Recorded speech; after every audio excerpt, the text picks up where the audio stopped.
Hi everyone, my name is Kaylee and welcome back to my YouTube channel.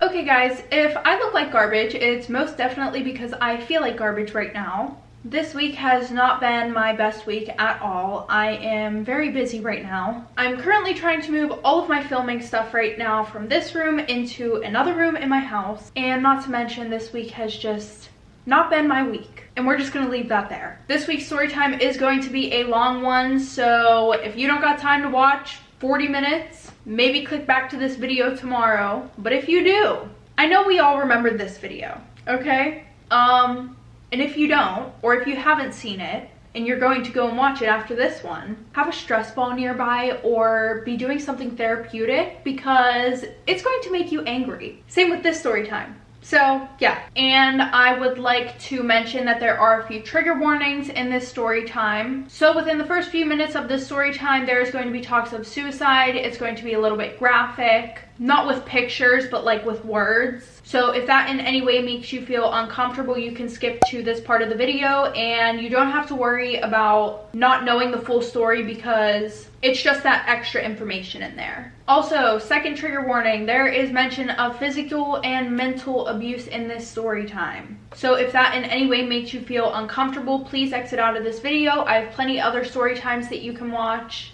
But without further ado, I'm going to bring you guys up close. There we go. So today's story time is called Daddy Issues. I can't really explain it, but it's kind of self-explanatory throughout the story. Okay, so before we get into today's video, my quick usual little rundown. For most of the video, I'll be looking in this direction because my mirror's over here and I would like to see what I'm doing. I do tell these story times in a first person point of view, so if you don't like that, then you can leave. And these story times are sent in by anonymous people. So a little background information. I was 16 years old and a junior in high school. But before we get there, we are going to backtrack a little bit. And by a little bit, I mean a lot. So whenever I was about 5 years old, my dad had committed suicide after my mom decided to leave him because she found out that he was spending their money on drugs and prostitutes. Not to mention, he would actually bring these prostitutes into our home while she was at work, and you could tell that he had no shame or anything because he literally would introduce these women to me. He would be like, oh, like, hey sweetie, this is blah blah blah, she's one of my new clients, we're gonna be upstairs working, okay, so don't bother us. Working, which that was a big mistake, introducing me to all those women, because obviously I'm going to tell my mom if she asks. I mean, like, I didn't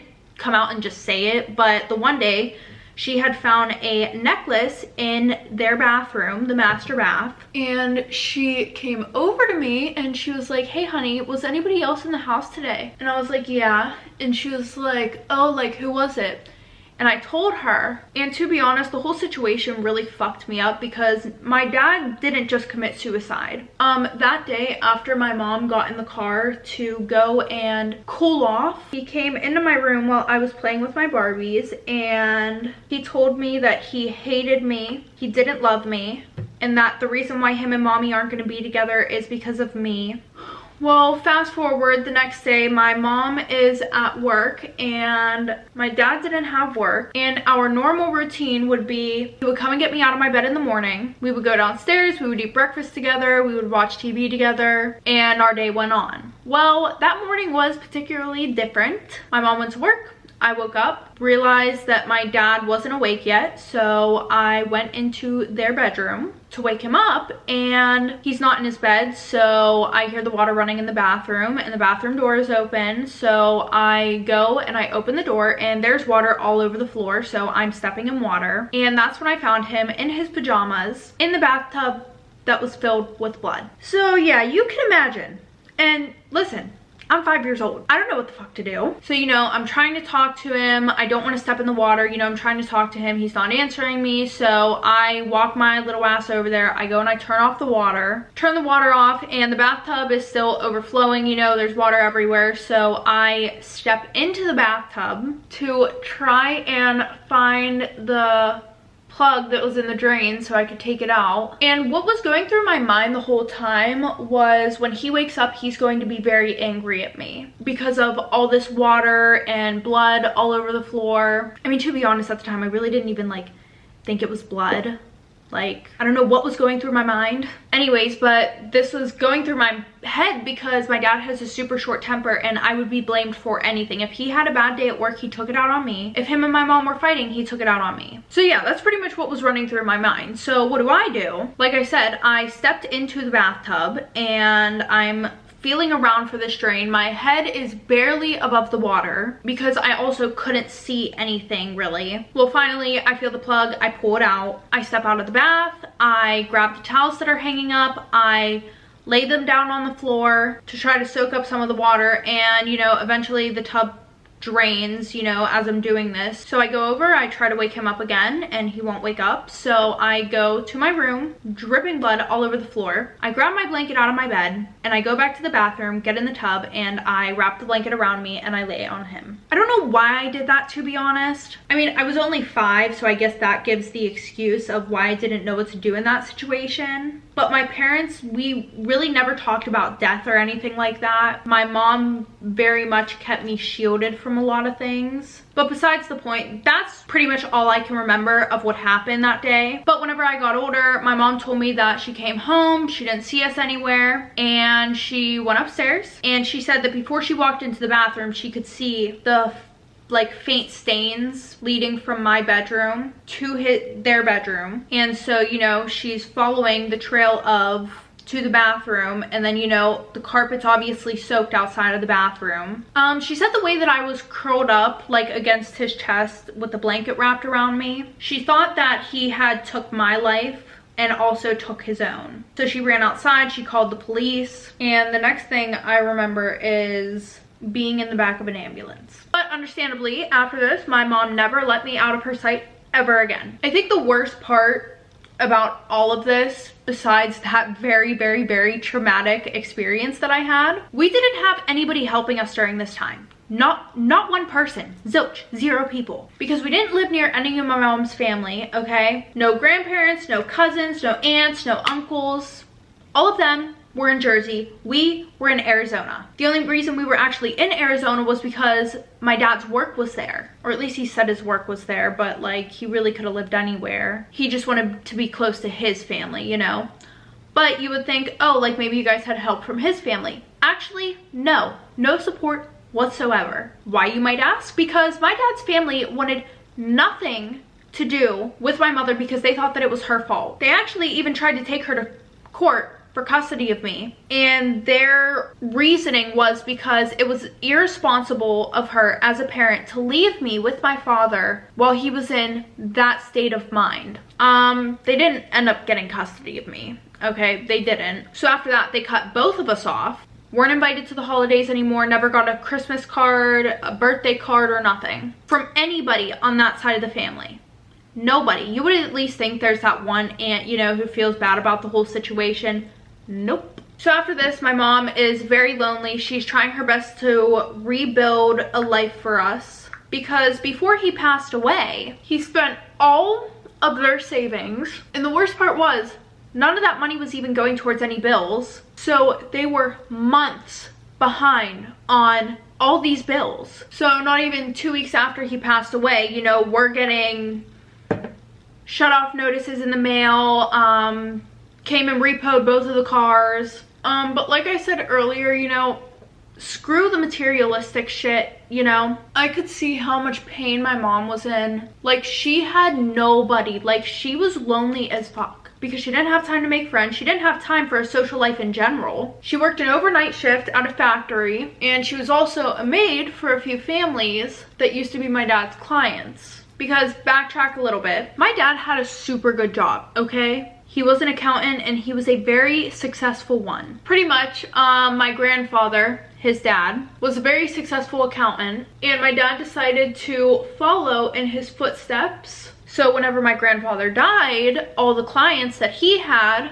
went to my dad because that was like the closest thing that they could get to my grandfather. And my grandfather, like I said, super successful, taught him everything he knows, so he's just as good as my grandfather, if that makes sense. And my dad's side of the family is extremely wealthy, okay? Like really wealthy because of my grandfather. Like, he was doing this since his 20s. He eventually worked his way up to working with 5 extremely wealthy families, and 4 of them he had been working with for over 20 years. And there was one that was like a little bit newer to him, but still extremely wealthy. Anyway, so these people found out about my mom's business because my mom owned her own cleaning business, you know. Well, 4 out of the 5 families were like, we want her to come and clean our house, you know. So that was going great for my mother. Literally, that was like the best thing that had happened to her. But because of all the issues that my dad left my mom and I to drown in, she lost her business. And like the worst part is like, you think that things can't like be any worse, you know. You would at least think that like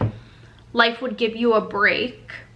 But no, because none of the family liked my mother. They've never liked my mother except for my grandfather. Because if he still would have been alive whenever this happened, he would have took good care of us. Like, he would always say how my mom was the best thing that ever happened to my dad. But he also knew that his son had issues. And apparently he always told my mother that if things get rough, all she has to do is call and they'll figure out what they need to do. But there's no use in reminiscing on the past. So back to reality. My mom's known these families for a very long time. Like I said, they were always loyal to her. She was always loyal to them. They paid her extremely well, but at this point, it's not making ends meet anymore. So like I said, she had to work that overnight job at the factory. And the worst part about it is I was turning 6 years old. It was about time for me to start kindergarten. So what she would do is she would bring me with her to the factory while she worked. She kept this like little futon that she would set up for me to sleep on while she worked. And in the morning, she would wake me up after she's done with her shift. It's time for me to get my ass to school. I would go to school. She would go and clean houses right after, because there were 2 families that had her come and clean their houses every single day, which of course it just happened to be the families with the biggest houses. So, you know, it took really long. So she would literally have to make sure that she's done with the one house by the time it's time to pick me up. Right after that, we would take a bus to the nearest bus station closest to the other house that she would clean, and then we would walk from there. It was like a 20-minute walk. And the worst part was my mom had too much pride to ask anybody for help. Well, no, it wasn't even pride.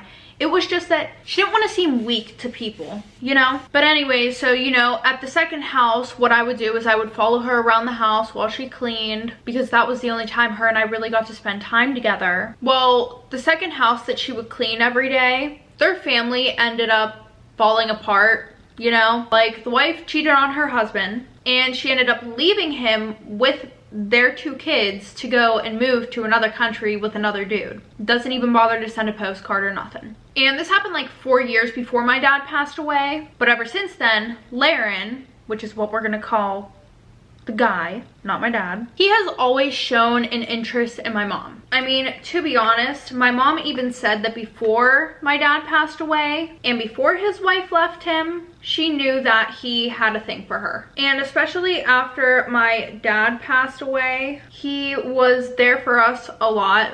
Like, we didn't have anybody except for him. Like, he didn't know the full situation of what happened or what we were really going through, but he just knew that things weren't good. So the one night after she's done cleaning the house, I'm sitting in the living room with his 2 girls. We're watching TV, and, you know, we're low-key eavesdropping on them talking in the kitchen, and I hear him say to her, "Listen, Charlotte," aka my mom, "I know things aren't going well. You never used to bring your daughter over here while you would clean the house. Last time you guys were here, your daughter told me that she was going to work with you in the middle of the night, and I really just wish that you would let me help you. I know you think you have to do all of this on your own, but I just wish that you would give me a chance. Like, I'm not a bad guy. I can take care of you and your daughter. You can get your cleaning business up and running again. You don't have to work yourself to death, and you could actually spend quality time with your daughter." And she's like, "Well, first of all, my daughter and I are doing just fine on our own," which was a fucking lie. "And yes, I bring her everywhere with me because it wasn't too long ago where I thought that she was gone for good. And what do you get out of this? Because nobody in their right mind would just offer out of the kindness of their heart for a single mother and her daughter move in without some sort of reason other than for personal gain." So now his kids and I, we're literally like standing up against the wall, you know, that's like kitchen's right on the other side of it, you know. We're standing there, we're eavesdropping. Even though I was like 7 years old, I low-key understood what was going on because also his 11-year-old kept telling me that we were gonna be sisters. So yeah, I had an idea. And he's like, Charlotte, I really don't think you get how much I love you and your daughter. He was like, we've known each other for years. You were there for me whenever my wife left. You played such a big role in my girls' lives. You know, you were their mother figure. Pretty much my mom would always pick them up and take them out to go do stuff. Like go to the zoo, go to the museum. Or she would even go out with the girls and Laren. And obviously I would be there too. So Laren's not a complete stranger to me. And my dad didn't have any issues with this, okay, because that man was more worried about his clients being happy than if somebody was trying to steal his wife. Anyways, back to Laren trying to pour his heart out to my mother. He was like, I let you guys stay here whenever they turned off the hot water at your house. For 3 months straight, I took your daughter to and from therapy without hesitation, even though you only asked me to once. But I knew and I could see you struggling. That's also why I came to your house every single day to check up on you. I would even come and bring you groceries once a week because I knew that you were in pain and you were already going through so much. You don't want to get up out of bed and do anything. And I'm not saying that I want an award for doing these things because I do them over and over again without hesitation. And I know you never asked me to do any of these things either, because that was all on me. I wanted to do these things for you, but never once did I ever ask you for anything in return. And everything that he was saying was facts. And to be honest, I just wanted to see my mom happy. And anytime that she was with Laren, or we would go over there and she would clean, we would eat dinner there a lot too because he would cook dinner for us. She just always seemed happy around him. Anyway, so she goes, I don't know, I think it's too soon. I mean, I barely have time to spend with my daughter. I don't have time to be involved with this, meaning take the time to see if they could actually have a relationship. I also have to make sure that my daughter is taken care of. Not to mention, I don't know if she's ready for another man to enter our lives. Also, I'm still dealing with so much stuff from the shenanigans that he pulled before he passed away. But eventually, finally, she fucking says yes to going on a date with him. This is all over a date. Really, Mom? So, you know, she asked me what I think. I'm like jumping up and down. I'm like, woo, yeah, go Mom. I want you to go on this date. Get yourself a man. So, you know, fast forward, they go on their first date. And I want to say a year and a half later, I'm in first grade whenever my mom is able to quit her overnight job because Laren ended up dealing with all of the legal issues that my dad left for us. He also remodeled the whole basement in his house, which that basement was freaking huge. It literally had a bathroom, a kitchen, and 2 bedrooms. To be honest, it was already nice, but since his oldest daughter picked to live in the basement, he redid it for her. And I low-key felt bad because the only reason why she picked the basement was, well, one, you know, she picked the basement out of the 6 rooms that were in the house. And 2, my mom made it very clear that she wanted my bedroom to be right next to their bedroom. So it was either she moved to a different room or her sister, who was a year younger, moved to a different room. You know what I'm realizing right now, okay? These are 3 children who have went through so much pain before they even reached the age of 10 years old. That is terrible. I mean, yeah, one really went through it, okay? Like, she really did. But, like, trauma's trauma. And I just literally could not imagine. I mean, my mom, like, low-key did leave me whenever I was younger, so trauma for everyone. I'm kidding. Anyway, so life is going great. Starting at a new school was not bad at all because since I was super young, it was really easy for me to make friends right away. And eventually I became besties with this girl who we're gonna call Chelsea.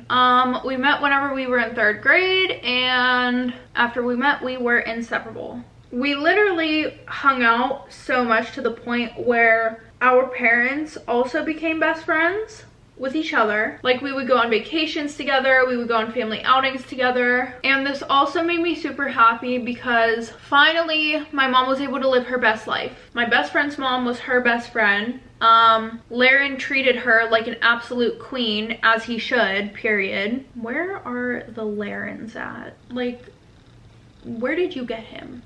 Because I want to know.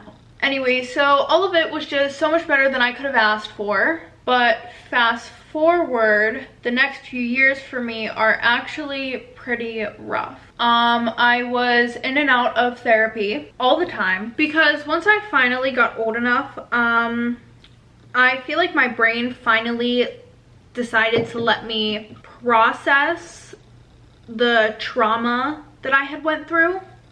Like, you know, I was always able to kind of deny it before and kind of push it out of my head and not really think about it. But eventually it just hit me like a truck. So with all these feelings and emotions finally coming back, I ended up having really bad nightmares about this. And weirdly enough, there was like a whole year straight where I would sleepwalk. And this is not the sleepwalking where you go around your house, you do weird shit, you fuck shit up, and then you wake up in the morning and you're like, oh my god, what did I do? No, wasn't like that at all. It was literally a minute, literally like this, like wasn't even like a minute long sleepwalk. But every time I would do the exact same fucking thing. I would grab my pillow and my blanket and I would walk myself to the bathroom. I would get in the tub and I would lay down and just sleep there the rest of the night. I felt like a freak because none of my therapists have like ever had anybody like have this type of or I guess they never heard of like this type of shit happening to somebody. But anyways, this scared the shit out of me even more because I would wake up in the tub and not know how I got there, and it would literally just completely trigger everything all over again. So, you know, that went on till I was about, I want to say from 13 to 14 years old. And after that, it started happening less and less. You know, isn't it weird how your body can react to like mental trauma? And I'm not even talking about like, you know, like you feel sick to your stomach. No, I'm talking about how like it can literally like affect you physically. Like some people will stop talking for years. That is just like insane to me. Anyways, keeping myself busy was super therapeutic. Like, I was involved in this after school arts program, which really wasn't even a program. My art teacher actually started it because of me. Pretty much she knew about everything that had happened to me, and I loved to paint. That was one of my favorite things to do. So she started just staying an extra hour with me after school every day so that way I could paint with her. And then she got it turned into an extracurricular activity or an after school activity. I also did gymnastics and I was in a book club. Why? I feel like most of the things that I did honestly were to make my mother happy. Like, I fucking hated reading books.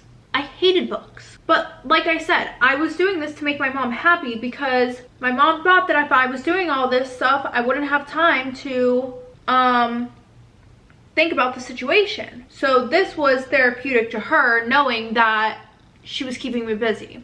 I mean, I will say that like one of the other reasons why she wanted me doing this was because she didn't want the same thing happening to me, if you get what I mean. Because usually that stuff runs in the family. You know, the depression, and then more times than not, it leads to that. Which actually, in my family, that is very common. So that's one thing that like, I do know that she's talking about. Anyways, but yeah, she was just really worried about me. And to be honest, I would be worried about me too, because therapy wasn't doing what it was supposed to do. After I turned 14, I tried every medication in the book to see if anything would help me mentally, but Chelsea really helped me through a lot of it. Anytime I was having a bad night, all I would have to do was call Chelsea, and she would either stay on the phone with me or she would come over and keep me company the whole time. Well, eventually she got a boyfriend who we are going to call Brandon. And Brandon was a super nice guy. He treated her extremely well. Like, I could not have asked for a better guy to be dating my best friend. Well, the one night we are all hanging out, and one of Brandon's friends was there who we're gonna call Shane. I didn't really talk to Shane that night. Instead, it was mostly just Chelsea and the other guy's girlfriends and I all hanging out. But the next day, Chelsea and I are in school, and she's like, oh my god, guess what? You know, and I'm like, what? And she's like, guess who asked me for your number? And I'm like, who? And she's like, Shane, the really cute guy who was there last night. And I wasn't mad. Shane was extremely good looking. okay? And to be honest, he was also really funny, okay? Like, he had a really good sense of humor. Like, I could hear him making jokes while the girls and I were talking, but really I was like low-key eavesdropping, kind of trying to see what he was about. And you know what? I could tell that some of his jokes were like low-key directed towards me. Like, he wasn't like making fun of me or anything, but he would look at me and then say something funny and see if I would laugh, you know? It was cute. So him and I started talking, we started dating, and things are great, okay? And it was awesome because, listen, Shane and Brandon are best friends. Chelsea and I are best friends. So we were able to go on double dates. We literally would go bowling every Friday night. But there's always a but. That only lasted for about, I want to say 2 months. I think 2 months. So on my 17th birthday, we were supposed to go to my birthday party that Chelsea was throwing at her house, and you know, he's at my house while I'm getting ready because he was gonna drive me there. So I put on my cute dress, I do my makeup, and he looks at me and he's like, do we really have to have our tits and our ass out? Like, can this just be a night where like we don't have to do that? I was wearing a dress that like came to a v-neck, but it wasn't a low v-neck. It was more of like a, you can see that much of fucking cleavage, barely. And the bottom part, like the rest of the dress went down to my knees, like right above my knees. And I'm like, what are you talking about? And he goes, no, I honestly just think it's really fucking funny how as soon as we're about to be around a bunch of dudes, you decide that you're gonna dress like this. Which wasn't true at all, because literally all we do is hang out with your fucking friends 24/7. And even then, I have my hair and my makeup done. And I've literally worn booty shorts around your friends. So what's the real issue here? So then I look at him and I'm like, all right, well, what do you want me to do about it? Because this was the dress that I bought for my birthday, and I did not buy a backup one in case this happened. And he was like, you know what? Absolutely nothing. Absolutely fucking nothing. But I don't want to hear shit whenever I start putting that same energy in. Because, you know, I'll just start dressing up to be around females. So at this point, he has already made me cry. And I've ruined my makeup. So I go into my closet. I get changed into a pair of leggings and a sweater. And he goes, well, you might as well put the dress on. What the fuck is the point of changing if you're still gonna fucking wear basically the same shit? So I go into the closet and I put jeans on. And then I come out and he's like, now see, was that so fucking hard? And guys, that's not even the half of it. Like, the one time we went to a concert, right? For our anniversary, and there was this guy next to me who was drunk, you know, he's swaying around, you know, he's at a concert, he's enjoying himself, you know, he's kind of like moving towards me a little bit, you know, not really in a way of like he wants to get close to me, but like stumbling around. Well, I guess he got too close to me, because that's whenever Shane grabs my wrist and yanks me towards him. He yanks me towards him and I fall into the guy in front of him. So, you know, I like get up and I apologize. I'm like, hey, like, I'm so sorry about that, you know? And I turn around and I look at him and he's just giving me the fucking death stare. And, you know, we get into the car and he's like, you know, all I try to do is give you the world and you just shit on me all the time. You want attention from other guys so bad, so you have to go and you have to stand next to a guy. You purposely knocked into the guy in front of us, which is just like fucking embarrassing. And don't even say that it wasn't on purpose, because I literally saw you eyeing him up the whole concert. No, actually, I'm literally 5'2" and I'm trying to fucking see over his head. So thank you very much. So, you know, of course, I'm bawling my fucking eyes out in the car and I'm like, listen, like, I'm sorry if that's what you thought I was doing, but, and then he cuts me off and he's like, it's not what I thought you were doing, it's what you were actually fucking doing. Stop gaslighting me. You know what that reminds me of? Does anybody remember that episode in Euphoria where like Kat is like trying to get her boyfriend to break up with her because she doesn't want to break up with him? So she's like low-key gaslighting him into breaking up with her. Yeah, that's like what this reminds me of. Anyways, and yes, I know my foundation does not match my neck. Please leave me alone. So, you know, he drops me off at my house. I get out of the car, go upstairs, crawl into bed, and literally just fall asleep. I wake up in the morning, try to text him, and he has me blocked on everything. So then I call Chelsea to tell her about the whole situation, right? And she's like, okay, I'll tell Brandon to talk to him. And she calls me back and she's like, well, He said that he's not going to talk to you because you were doing this, that, and the next. And I was like, yeah, but I literally told you what actually happened. Like, he's literally twisting the whole situation around on me. And she was like, I don't know, he seemed really upset. And to be honest, it's like a he said, she said situation. So I just like don't want to be involved because I don't know which one of you to believe. Like, really? Really? Okay. So, you know, 2 days later, he unblocks me on everything. And he texts me and he's like, why do you have to lie so much? Chelsea told me what happened. And if you actually think that that's how things went down, you need to go see your fucking psychiatrist and get your meds fixed. Because clearly you're fucking delusional. So after that, like the good person I am, I apologize. Tell him I'm sorry. We move on from the situation. Now, I want to say right after I turned 19, we decided to get a place together. You know, adult things. And things have still been super rocky between us, but I really love this kid, so I wanted to make things work, and I thought us moving in together would be the best thing for us, so that way we could be together 24/7 and we would actually be able to talk out arguments instead of just arguing over the phone. And things were okay until they weren't. Anytime I would go out of the house, I was being accused of cheating on him. Yep. And when I hung out with my family, he would accuse me of not really being with them and lying to him, even though I would literally send him pictures and videos and even try to FaceTime him to show him that I was there. So that led to me staying home 24/7. And the one week I was not feeling well at all. So I was literally like bedridden. I had a fever, I was puking and everything. And what does his ass do? Does he bring me soup in bed? Does he bring me some hot tea? No. He comes in the room and he starts screaming at me and yelling. And he's like, you need to get up and get a fucking job. I'm not gonna go to work for you to sit home 24/7 and not do shit. Living off of my food, my money, the electricity that I pay for. Like, you don't even have the decency to do anything around this fucking house while I'm at work. You're fucking useless. And I want to say at this time, I really had nobody to talk to about this stuff because one, I didn't want him to look like a bad person to my parents, so I didn't want to badmouth him to them. I could tell that Chelsea was low-key starting to distance herself from me. Well, I mean, I wouldn't say distance herself, but she just was getting a little bit too busy for us to be friends like we used to be, if that makes sense. Now, while this is all happening, I also stopped going to therapy because anytime I went to therapy, what happened? I got accused of cheating on him. The first issue was he didn't like that my therapist was a guy, so I requested a new therapist, you know, got set up with a female. So then he would drop me off at the office, and then he would sit outside in the parking lot and wait the full hour until I was done. But if I even came out a few minutes late, oh my god, he was gone.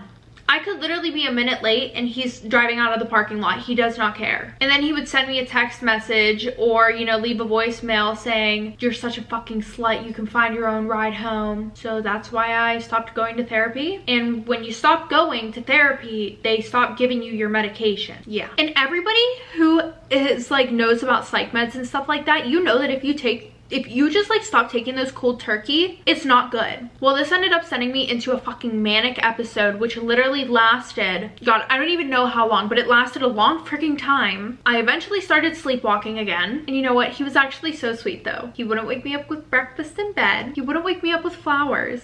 He wouldn't wake me up with like a morning coffee or, you know, a cute little kiss on the nose. He would turn on the scalding hot water or freezing cold water. And I know you guys are probably thinking, well, what does that do? Well, because I started sleepwalking again, that meant that I was grabbing a blanket and a pillow in the middle of the fucking night, which I don't remember, and literally going and sleeping in the bathtub the rest of the night. You know, so I would either wake up to freezing cold water hitting me in the face or scalding hot water burning the shit out of my skin. And then, you know, he'd be standing over me looking down and he'd be like, I don't know why you have to do this dramatic ass shit. Like, you want to stop being woken up this way? Then stop fucking pulling this bullshit. And I tried explaining to him, but he didn't give a fuck. Well, the one night, I guess I got up in the middle of the night and went to grab my pillow and went to grab a blanket. And it got to the point where I was literally keeping a separate blanket in the bed because I didn't want to take the one that he had and him wake up and like freak the fuck out on me. So, you know, I go and I grab my pillow and I grab my blanket, I guess, and I woke up to him grabbing my wrist, throwing me on the bed, and him holding me down. You know, I'm thinking I'm having a fucking nightmare. I was in a pitch black room. I couldn't see fucking shit. I'm freaking out because I'm not in my bed where I just was, where I fell asleep earlier. You know, I'm being woken up by being thrown on the bed, pinned down by a fucking grown man, and him screaming in my face to the point where he's spitting in my face. So before I could like fully grasp what the fuck was going on here, and you know, like he's like holding me down, so I go and I reach my head and I fucking bite the shit out of him. You know, he pulls his arm back, lets go one of my wrists, and I grab the glass that's on the nightstand and I fucking break it over his head.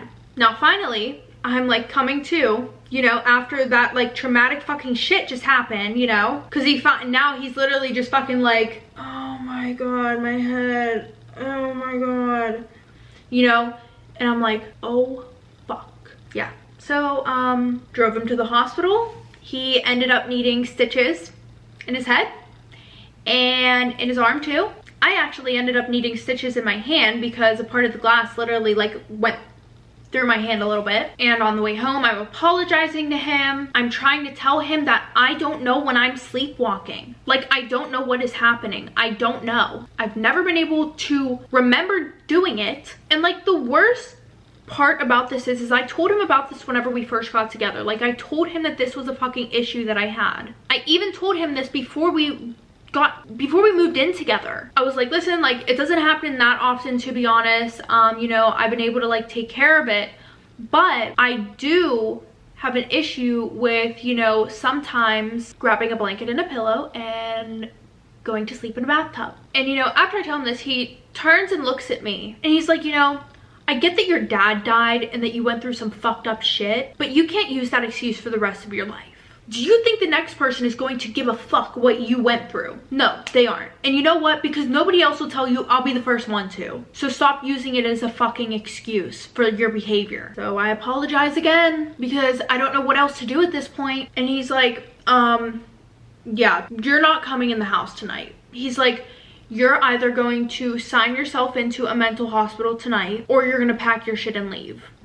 So obviously I don't want to lose him. So I turn the car around and I go and drive myself to a fucking mental hospital. You know, went through the motions, talked to a therapist. They told me everything that I already knew they were going to say. You know, 1, I need to be back on my meds. 2, I need to be going to therapy regularly. Pretty much everything that I was doing before this to cope with what the fuck I went through. So then I had Shane come in and I had him listen to what the therapist had to say. So, you know, she's sitting there and she's telling him all this stuff and he's like, yeah, you know, I completely understand, you know. I don't know why she quit taking her meds in the first place. I knew this wasn't gonna be well for her. So we get into the car and he's like, well, that was like a fucking waste of time. He's like, first of all, you don't need fucking medicine. What you need is to get over the fucking bullshit. And number 2, what, you want to go back to therapy so that way you can cheat on me? He's like, let me guess, you talked the therapist into saying that you need therapy. And I'm like, oh my god. Oh my god. Who raised you? Anyways, you know, he's like, the therapist should have told you to grow the fuck up instead of enabling your bullshit. He's like, my dad used to beat my mom. You don't see me going around and using that as an excuse to be an asshole to everybody and act out and play the fucking victim all the time. He's like, you've had 14 years to process this.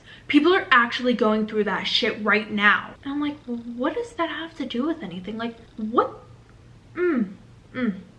Yeah. So time goes on. I'm really doing my best to make him happy and be everything that he wants me to be. So, you know, I sign up for virtual therapy sessions and I made these for whenever he was home so that way, you know, he would be able to listen in. And I even made it with a female, but when in reality I realized, this is just like a side note, it doesn't help if your abuser is in the room listening to you talk to your therapist about things, because then you can't be really honest about what's going on. So what the fuck is the point of paying $90 for these sessions whenever I can't even tell her how I really feel? Anyways, so you know, I wasn't allowed to go out of the house by myself, so I would have my mom come and drop my meds off to me. And you know, she's known something hasn't been right, you know, and I feel really bad because It hurts my mom so much to see me going through something like this, even though she really doesn't even know what I'm going through, because of what I've already been put through in my life. Like, she literally would tell me about how the trauma that I went through when I was younger, not even finding my dad, but the way that my dad would treat me when I was younger is the reason why I think it's okay for me to be treated like this right now. But I would just kind of take everything that she said with a grain of salt, mainly because I wasn't interested in listening what she had to say. I was more interested in listening to what Shane had to say, which I know sounds so fucked, but it's like nobody else's opinion to me mattered. So yeah. Anyways, so you know, I was cleaning the house every day. I was washing his clothes every morning, every night. Like, as soon as he would come home and take off his work clothes, they were going in the washer. Dinner was already on the table. His favorite TV show was already, you know, ready for him to press play on the TV. And the one night while we're sitting down and we're eating dinner, I tell him, I'm like, yeah, I want to go back to school. And he just starts laughing and he's like, what for? And I'm like, I don't know, like, I really just want to go to college. Anyway, so he's like, you barely made it through high school. What the fuck is going to make you think that you can actually finish college? You never finish anything that you start. And I was like, okay, well then, like, I want to get a job. I want to do something with myself. And he's like, that's not what you want. Do you want me to tell you what you really want? I'm like, go for it, bud. Go for it, because at this point I don't have a fucking brain of my own. He's like, the whole reason why we had problems before was because you like to have guys' attention. You want to be able to go out again and be able to have an excuse called work to go and flirt with a bunch of fucking random guys. And he was like, you know, you can do whatever you want, but I'm not sticking around for the bullshit. He was like, you can just go home and live with your mom and Laren, because God knows they're not gonna make you get a fucking job, so you can go freeload off of them and go as many guys as you want. After that, I just kept quiet and I was like, you know what? I don't need to get a job. He was like, sometimes, like, I feel like I have to think for you. Clearly. Right? Well, a few weeks later, I had applied to college without him knowing. And I told Chelsea about it because I knew that she would be extremely proud of me, because she was literally telling me 24/7, you need to go to college, you need to find something for yourself, you know, you need to find your calling in life. And the one day while I am vacuuming the living room, Shane is sitting on the couch, looking down at the ground with his elbows on his knees, and all of a sudden he jumps up and flips the fucking coffee table. The glass coffee table, you know, because he has to make a scene. And he walks up to me and he's literally nose to nose with me like this. And he goes, you can have fun being single, bitch. Yeah. And then he proceeds to run back and forth from the room to the front door to throw my shit out. So I'm like frantically pacing back and forth trying to follow him, and I'm like, what's wrong? We were just fine. Like, what happened? Because I literally had no reason as to why he could be mad was popping up into my mind. And then he goes, Chelsea told me that you applied to college. You didn't even fucking tell me. You're sneaky. And I don't fucking need that shit around me. So I had my mom come and pick me up, because when I went outside to grab my shit out of the street and not the yard, he locked me outside. And that night, I decided to give Chelsea a call. I was like, why do you have to tell Shane every single fucking thing that I do? I was like, do you not hear me when I tell you the things that he does and says to me? And she goes, what do you mean? You and Shane are in a relationship and you need to be honest with him. And I was like, do you not hear me anytime that I tell you how he is with me? And she goes, well, to be honest, Shane talks to us a lot and he tells us a lot more than you do. And like, I thought I was your best friend. Like, you didn't even tell me that you were sleepwalking again. I also didn't know that you stopped taking your meds. And you had to take him to the hospital because you bit him and then beat him over the head with a fucking glass bottle. Like, I feel like I don't even know you anymore. So then I tell her that the reason why I stopped going to therapy was because he had a problem with it. I told her the reason why I stopped taking my meds was because he wouldn't let me go to therapy. The reason why he got a glass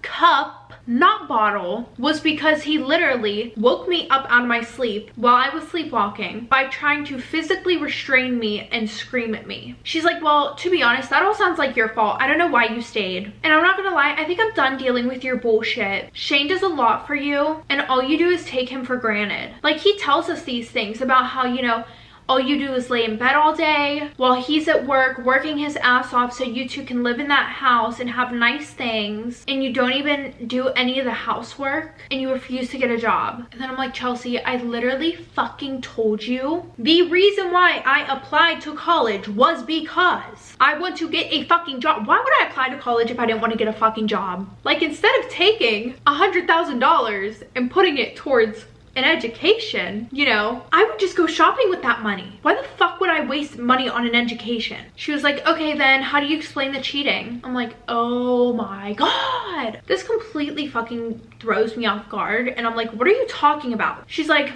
nothing. To be honest, you're never gonna tell me the truth anyways. You literally lie for no reason. So I gotta go. So after that, I try getting in contact with Shane and I'm not able to. So I decided at that point that I am going to do me.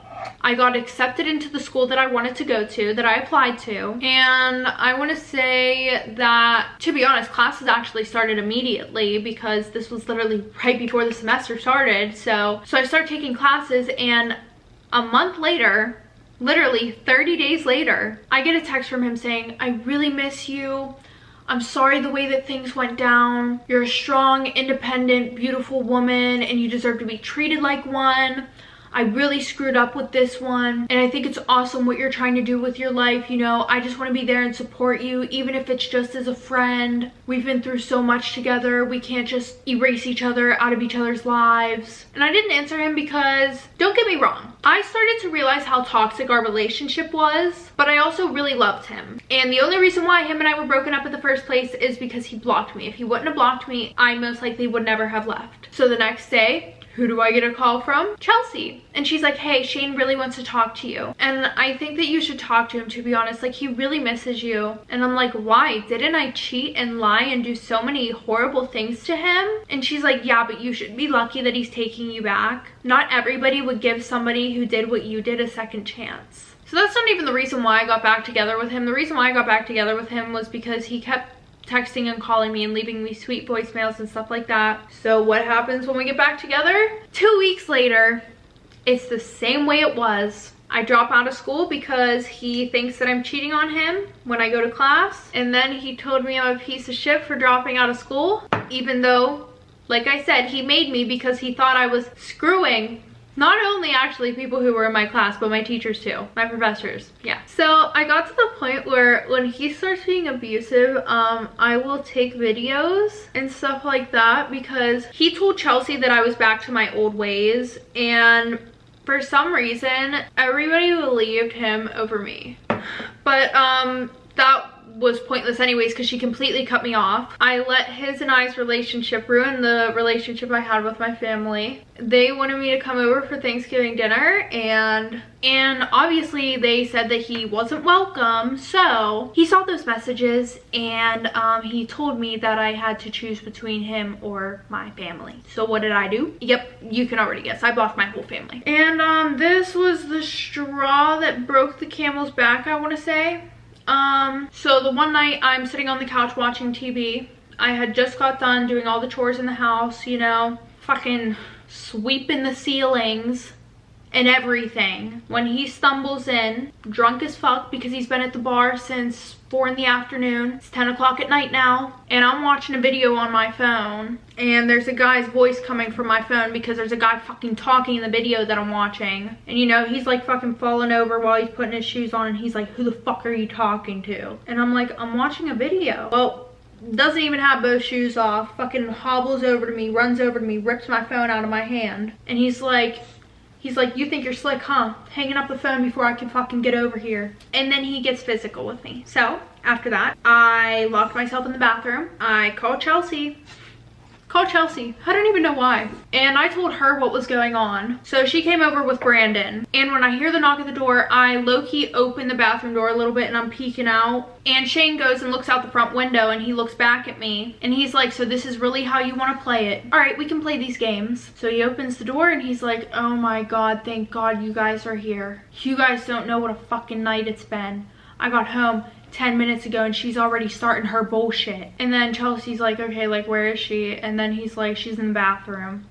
So she goes over, comes over to the bathroom, and I am sobbing, telling her what is happening. Like, I can barely get the fucking words out. And she just kind of looks at me like, and then looks over at Brandon. And then Brandon says, Chels, come here. So I shut the bathroom door because at this point, I don't know what to do but cry. Literally. Just cry. And I can hear him telling them that I hit myself because he caught me cheating and he told me that he was going to leave me. So I started hitting myself to try and make him feel bad. And then I also threatened to call the police and tell them that he hit me. Yeah. So then I hear whispering, and at that point I end up calling the cops because I'm tired of feeling beat down.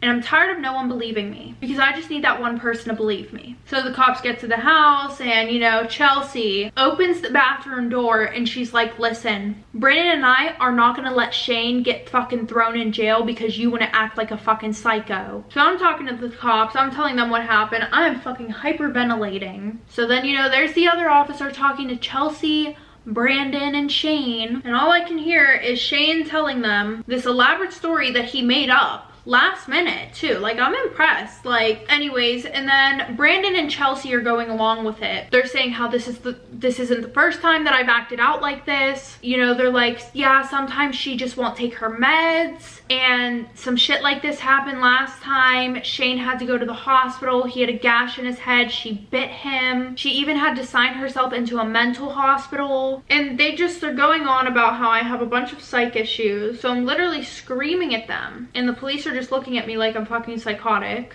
And I don't know what they said to the cops because eventually, you know, one of the officers pulled me away from them while they were talking. I ended up getting arrested that night and going to jail. And actually, one of the officers that had been there the day that my mom found me, he bailed me out. Yeah. And I told him what happened. And he was like, I'm really sorry that, you know, nobody knows what you've been through. Nobody is ever gonna understand what you went through. But he ended up getting away with it. You know, I sent Chelsea all the videos that I had of him acting like a fucking psycho.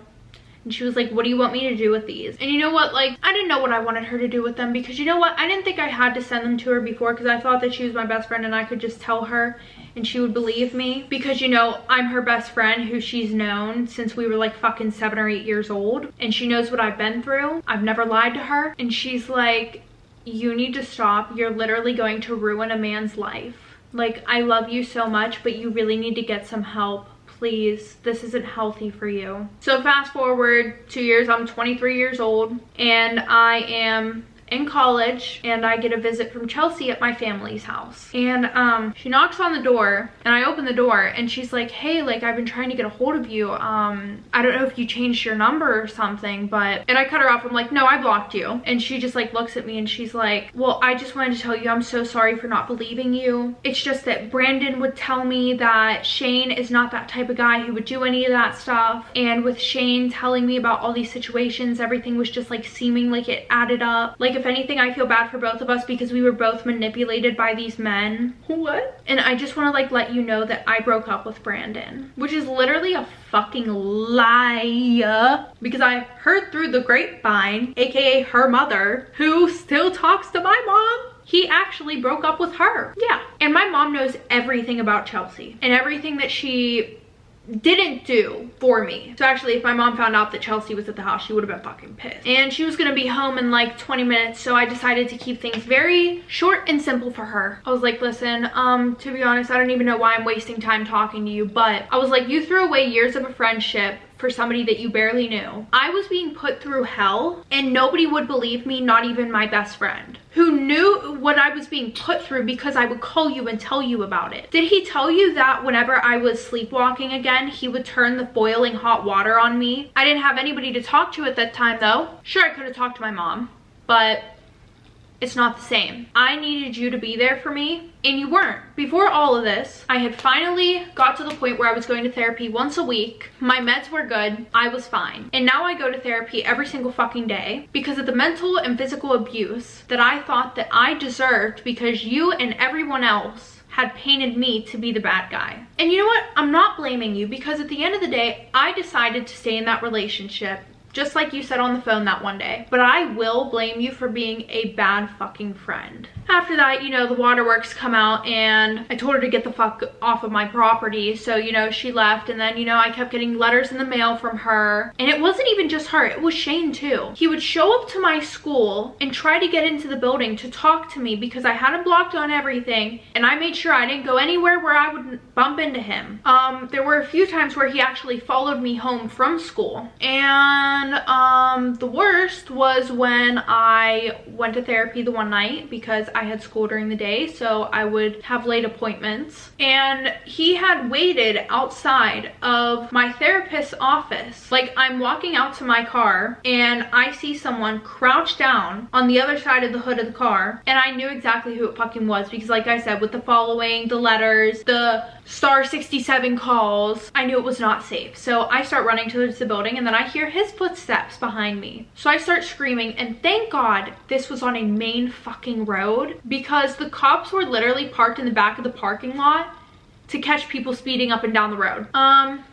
The only thing that they could really charge him with was like trespassing, I'm pretty sure. And I was able to get a restraining order against him, but we all know how good those work. So, okay everyone, that is the end of today's story time. If you guys like this video, make sure to give it a thumbs up, and if you want to see more of me, maybe hit that subscribe button down below. And if you want to know when I post my next story time, make sure to click that bell. Also, if you want to send in your anonymous story time, or you want to know how to send in an anonymous story time, make sure to click the links down below in the description. But without further ado, I will see you guys next Saturday with a new story time.